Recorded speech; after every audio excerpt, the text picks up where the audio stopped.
मुक्त बनना मुश्किल है। वो जीवन मुक्त बन सकते हैं, असा नहीं बन सकते। हो सकते हैं, हाँ वही अपनी इच्छाएं वासनाएं त्याग कर बस एक पे दृढ़ता कर ली, उसी साक्षी पे, तो जीवन मुक्त के कोई क्या सींग लगे होते हैं या अलग से पर लगे बड़े होंगे उसके भी, उसको तभी हम ये वाली उपाधि देंगे?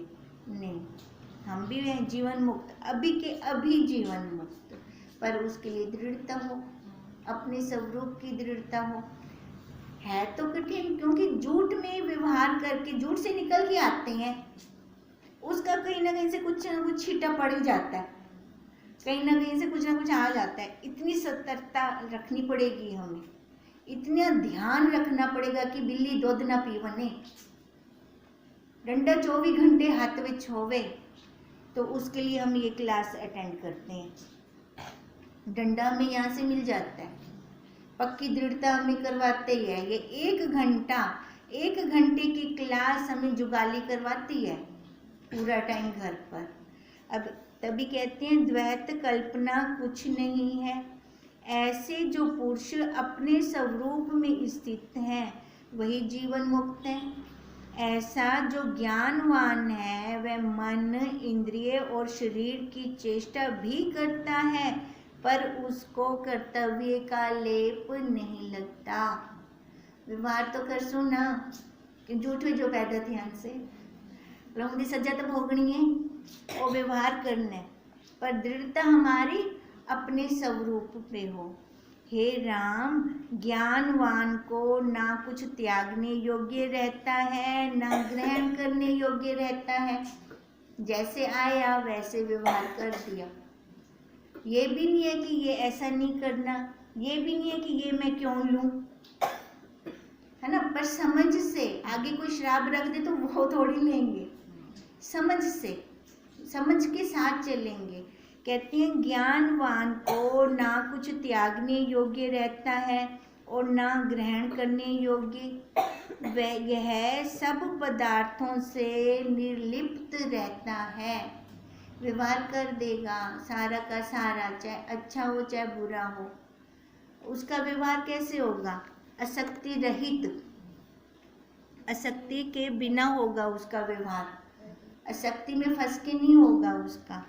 जब तक इसको ग्रहण और त्याग की बुद्धि होती है तब तक वह संसार के सुख दुख का भागी है।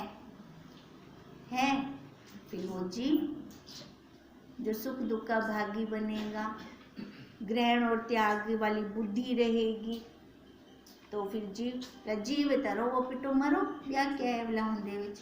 अब तक का अनुभव तो यही बोलता है, चाहे हम इतने जन्मों से भटक रहे हैं, अब पिछले जन्म का तो नहीं पता, इसका तो पता है ना। अब तक जितनी भी उम्र हो गई इस शरीर की, अब तक क्या किया, क्या मिला हमें बाहर से, वो तो हमें पता है।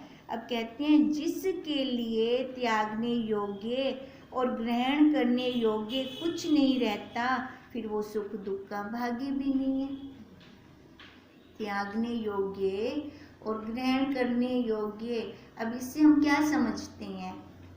जैसे स्वरूप में तो है नहीं, स्वरूप में तो कुछ नहीं है, ना ग्रहण करना है ना त्याग करना है, पर जैसे हम झूठ में हैं, झूठ में रह रहे हैं, तो उसमें हम ये क्या समझेंगे भी, जो जैसे आ जाते हैं ना वैसे अपनी पकड़ नहीं रखते वहाँ पर। अगर कुछ ग्रहण करने योग्य है ग्रहण कर लेंगे, कुछ त्यागने योग्य है त्याग कर देंगे।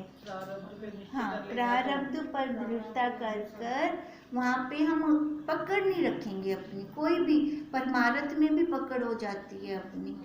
यहाँ पर भी ध्यान देना है, सोने वाली बेड़ी भी क्या नहीं बनानी, लोहे वाली तो नहीं बनानी, पर सोने वाली भी नहीं बनानी, ये भी ध्यान रखना है हमें।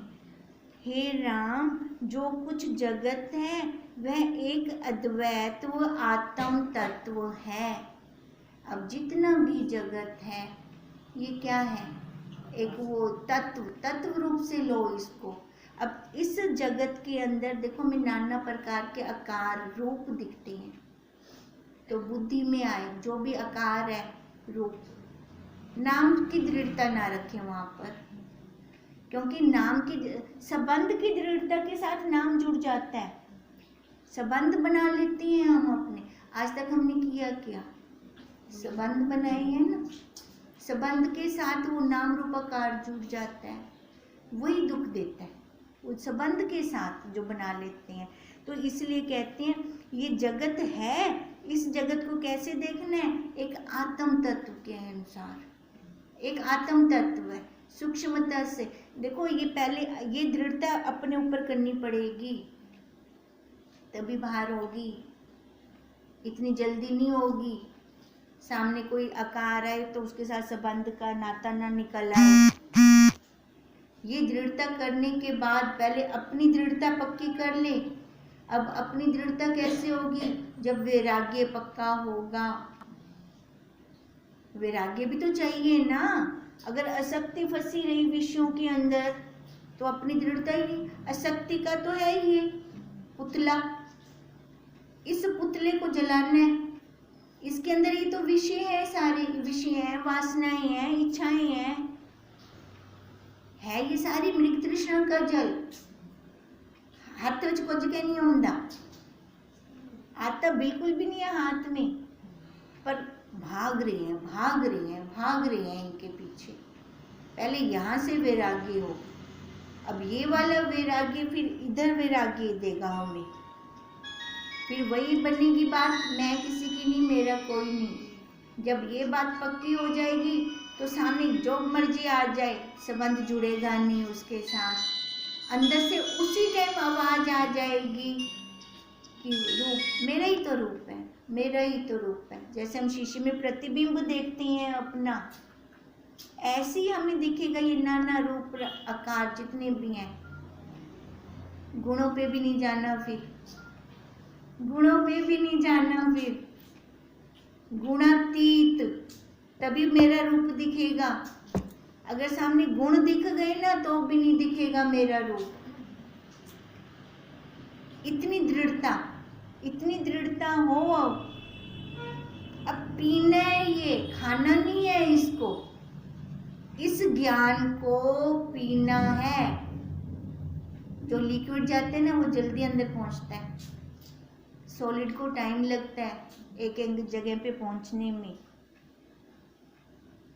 तभी दिखाई देगा कि ये सारा वही मेरा आत्म तत्व है, अन्य कुछ नहीं। जैसे घट मठ की उपाधि से आकाश नाना प्रकार का और समुद्र तरंगों से अनेक रूप भासित होता है, पर नाना तत्व भाव को नहीं प्राप्त होता।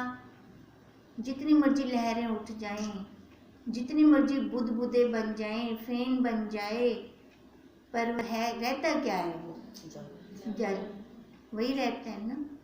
ऐसे ही इतनी दृढ़ता, ये वाली दृढ़ता हो जाए, सारा वही है, सारा वही है, सारा अपने समेत, अपने समेत सारा वही है। वैसे ही आत्मा में नाना प्रकार का जगत भासता है और नाना तत्व को नहीं प्राप्त होता, रुकता नहीं है नाना तत्व में, भासता सारा है। अब सागर के अंदर, समुद्र के अंदर हम कहें कोई तरंग ना उठे, पॉसिबल है? उठेगी ना, बूंद भी उठेगी, फैन झग भी मच वेंदी है, वो सारा कुछ होगा उसके अंदर, हमारे कहने से रुकेगा नहीं। ऐसे इस जगत में सारा कुछ होगा। समुद्र में कोई पत्थर भी मार जाता है तो पानी उछल के बाहर आता है, आता है। यहाँ पे भी पत्थर आएंगे, उछल के बाहर जाएगा, पर वो जो पानी उछलता है सामने वाले को गीला करते वापस बचा आवेंदा है, आमदा कि नहीं आमदा। अब ऐसे इधर भी पत्थर आते हैं, पत्थरों पर परिस्थितियाँ आती हैं, फिर अपने में समा जाती हैं। कहाँ जाती हैं वो परिस्थितियाँ? कहते बाहर काटते देंदोगे को नहीं, अपने अंदर लैक हो जाती हैं। देखना ये कि टाइम कितना लगता है, टाइम कितना लेते हैं हम। लै तो अंदर होगी, लागता ठंडा पानी पीते बहरासो रो पिटते, लागता ही नहीं थीसो क्या थीसे होंगे बात, तो पहले ही अगर ये दृढ़ता है कि सारा वही है, हाँ पत्थर आया था गया, चाहते बाहर रख दियो, हाल ही खत्म, है ना। उस परिस्थिति को निकाल दो मन से, बात ही खत्म। आप कहोगे कहना आसान है, करना भी आसान है। अगर एक बार हाँ करें ना तो हो जाएगा, मुश्किल नहीं है। एक बार हम करें, पहले पहले लगेगा अभी कैसे उस परिस्थिति को निकाल के बाहर रख दूँ, सामने तो इतना कुछ बोल दिया या इतना कुछ हो गया। पर जब एक बार हम करते हैं, वो जब हम नाम रूप आकार पे बैठते हैं तो सारा कुछ पक्का होता है।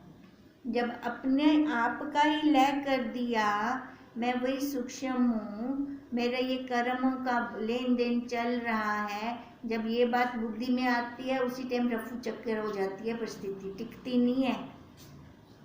डंडा हाथ में आ गया, बिल्ली दूध किमें पीसे, कैसे पिएगी दूध बिल्ली, नहीं पी सकती ना, देखते ही भाजी वैसे हो जाती बैठी है डंडा।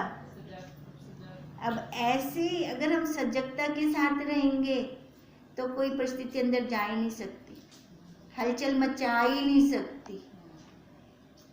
अब तभी हम कह रहे थे ना उस दिन, जब मन विक्षिप्त होता है तो अपना काम नहीं होता। अपने मन को स्ट्रॉन्ग बनाना है, आत्म बल हमारा बढ़ा हुआ हो, चाहे शरीर का बल हो चाहे ना हो, आत्म बल कभी कम मत होने देना, आत्म बल हमेशा ऊंचा रखना, तभी ये हमें अद्वैत कलना दिखाई देगी। ऐसे नहीं देख पाएंगे हम इसको। हमें कहते हैं अनुभव कर, अनुभव कर, साको आँख दे पे अनुभव कर, कैसे अनुभव करेंगे? दृढ़ता, आत्मबल स्ट्रॉन्ग होगा तभी हम ये अनुभव कर पाएंगे। नहीं तो ये शब्द भी निकलते हैं, मरते दम तक कहना भूल सा, ये वाले शब्द भी निकलते हैं, है ना। तो अपना निरीक्षण साथ के साथ करना है हमें, थोड़ा ले पर उसका प्रैक्टिकल ज्यादा करें। एक घर गृहस्थ आश्रम में युद्ध का स्थान हमें गुरुदेव ने दिया है कि वहीं पर ही हमारे एग्जाम ले सकते हैं ना गुरुदेव, और खुद को भी ध्यान में हो कि मेरा एग्जाम चल रहा है। भूलना वरना भूलवेंदु, बीच बीच में भूल जाते हैं, तभी हो जाती है सारी गड़बड़। भूलना नहीं कभी भी, दृढ़ता रहेगी फिर हमेशा ही, कभी मर्जी क्यों और साढ़े गुलाम है क्या चढ़ना ऐसा आप सारे एग्जाम गिनो ता गिन सेनो। हम चाहते तो यही है कि हमारा ये लास्ट जन्म है, पीएचडी की तैयारी कर रही हैं पीएचडी की तैयारी में तो अपनी थ्योरीज लिखनी होती हैं, अपना लिखना होता है, अपना अनुभव निकाल कर लिखना होता है। तो उसके लिए वो कहीं से भी प्रश्न डाल सकते हैं, कहीं से भी ला के खड़ी कर सकते हैं परिस्थिति को, चाहे हमने सोचा ही ना हो, हमारे हो ही ना मन में कहीं से भी। अब ऐसे ही कहते हैं फिर ये नाना तत्व फिर नहीं प्राप्त होगा, ये नाना तत्व को ये जीव प्राप्त नहीं होगा। वैसे ही आत्मा में नाना प्रकार का जगत भासता है और नाना तत्व को प्राप्त नहीं होता, भास तो रहे नाना तत्व, जैसे फेन बुदबुदे अलग अलग हैं पर बुद्धि में दृढ़ता है कि जल है, ऐसे ये सारे संबंध अलग अलग, नाम रूप आकार अलग अलग, पर बुद्धि में दृढ़ता है कि ब्रह्म है ये सारा। तुम ऐसे स्वरूप को जानकर उसमें स्थित हो, बाहर से अपने वर्ण आश्रम का व्यवहार करें पर हृदय में पत्थर की न्यायी हर्ष शोक से रहित हो। बाहर से व्यवहार हो पर हृदय में पत्थर की न्यायी पक्की दृढ़ता के साथ हो। संबित मात्र आत्मा को जो अपना रूप देखता है वही सम्यकदर्शी है। आत्मा को जो अपना रूप देखता है, अपना स्वरूप देखता है, वही सम्यकदर्शी है। उसका अज्ञान और मोह नष्ट हो जाता है। उसको थोड़े सा ही, जैसे पानी के अंदर तेल की बूंद फैल गई ना, थोड़ा सा ज्ञान मिल गया उसको, उसने फटाफट अपना काम बना लिया, फटाफट अपनी दृढ़ता उसने दृढ़ता ही तो करनी है, वक्त करना क्या है, ये कुछ ही तो करना है, कुछ ब्याह करना है क्या, नहीं करना ना, खाली ये दृढ़ता करनी है। जैसे नदी का वेग मूल सहित तट के वृक्ष को काटता है, वैसे ही आत्मज्ञान मोह सहित अज्ञान को काटता है। मित्रता, वैर, हर्ष, शोक, राग, द्वेष आदि जो विकार हैं वे चित्त में रहते हैं। वो परिवार विहीन परिवार की तरह से उसका तो चित्त नष्ट हो जाता है, क्योंकि डंडा हाथ में है ना, बिल्ली दूध की वे पीवे और दुबकते बैठे हो उसे एक पासे, क्योंकि है ताहिंदा परिवार भी रास्ते और वैसे क्या ना, अब दूसरा परिवार उछल उछल के आएगा, एक मायका बना के एक सोरा बना के नो एक परिवार उछल उछल के आता है, एक परिवार दुबकते बैठा है, तो सब में बना के नो एक जेड़ा मर्जी एक को उछाल दो, उछालो अपने स्वरूप वाले को, चाहे मायका बनाओ चाहे ससुराल वाला बनाओ, ठीक है, और दूसरे को दुबका दो, बैठ रहेगा तो यहीं पर, जाएगा कहीं नहीं। पर दृढ़ता, उछालना किसको है, बाहर किसको लेके आना है, अपने स्वरूप को, उसका भी एक परिवार है, अपने स्वरूप का भी, मित्रता, संतोष, विवेक है ना, शांति, षट संपत्ति, ये सारा उसका भी परिवार है। वो वाला परिवार ना ले आए बाहर, अपना भी काम बन जाएगा, अपने हमारे साथ साथ और जो संपर्क में आएगा हमारा उनका भी काम बन जाएगा, तो यही फायदे वाला है ना। फिर ओम तम नमामि हरिं परम, ओम तम नमामि